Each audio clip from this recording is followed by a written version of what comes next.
ตัวอีสองตัวนี่นะจะเป็นสระอีเด้อทุกคนเด้อจะเป็นสระอีนะในภาษาอังกฤษตัวอย่าง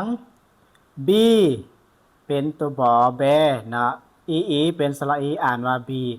B ตัวนี้แปลว่าเพิงนะทุกคนแปลว่าเพิงอันนี้คือการ F เป็น for ไฟ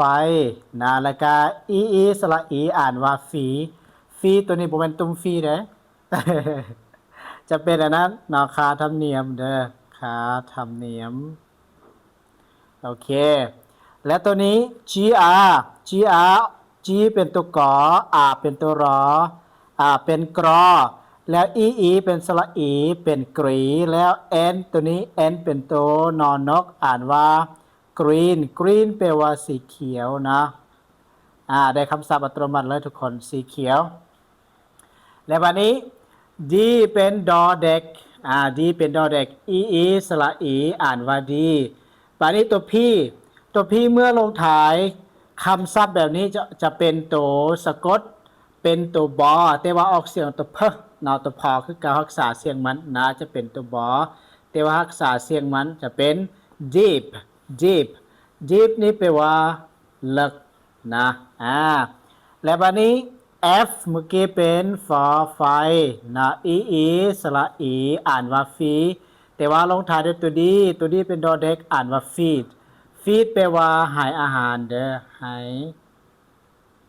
อาหารนะและวันนี้ตัวสุดท้าย SW จะออกเสียงสวนะ S กับสอและก็ W กับวและวันนี้อีสระอีตัวผีเมื่อมันอยู่ถ่ายคำจะเป็นตัวบอแบนะแต่ว่ารักษาเสียงมันเป็นตัวพอผูนั่นแหละจะกลายเป็น sweep อันนี้แปลว่ากวาดนะโอเคถ้าว่าเจ้าอยากเริ่มต้นให้ภาษาอังกฤษใหม่ๆแบบนี้ละแมนเอาปื้มตัวนี้ไปเลยนะเพราะว่าปื้มตัวนี้เป็นปื้มที่ว่าเริ่มต้นจากสูตรเลยนะเป็นปื้มเริ่มจาก A B C D สลับพยัญชนะนะเริ่มจากสลับผสมพยัญชนะผสมและวิธีสะกดคำแบบนี้วิธีอ่านแบบนี้ละแมนมีครบในปื้มตัวนี้นะมันจะมีบทฝึกหัดในเฮดพร้อมนะมีตัวอย่างมีบทฝึกหัดในเฮดในปื้มตัวนี้นะปื้มตัวนี้ในราคาอาจารย์ขายปกติแมน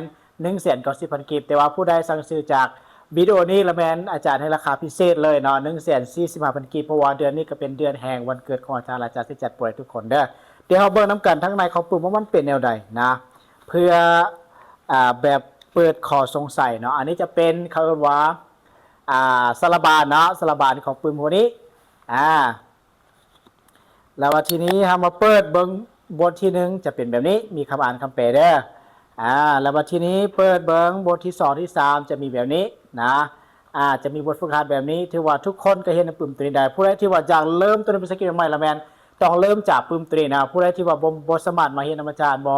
ต้นทุนมันน้อยเนาะก็เอาปุ่มตัวนี้ไปศึกษาเรียนอยู่เพื่อนก็ได้เด้อเพราะว่าปุ่มตัวนี้อาจารย์ใส่ครบที่ว่าในสิ่งที่อาจารย์สอนเป็นคอร์สปกติเด้ออยากเรียนเริ่มต้นละแมนเอาปุ่มตัวนี้ไปเลยราคา145,000 กีบเด้อโอเคจัดไปเลย